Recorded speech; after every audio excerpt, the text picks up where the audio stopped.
4周岁9个月。晚上打呼噜憋醒，在北京西医治疗缓解，现在还是打呼噜憋醒，身上痒，白天在家感觉小便勤，爱喝牛奶，感觉很贪吃饭。好，那这是典型的什么呀？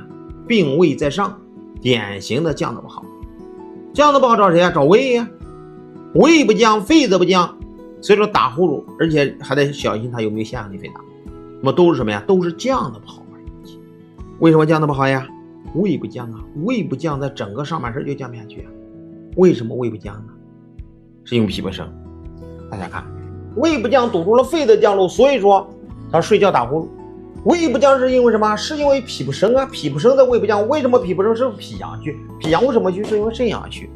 那病根在肾呀，病根在肾，所以说他肾虚，他晚上什么呀？小便勤呀。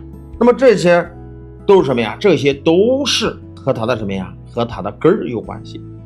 爱喝牛奶，如果早晨起来喝牛奶，那更坏。牛奶是寒，是凉，所以说呢，咱们要知道什么？知道了以后，一定要计升计量，从降肺降胃去治标，补脾补肾去治本才可以。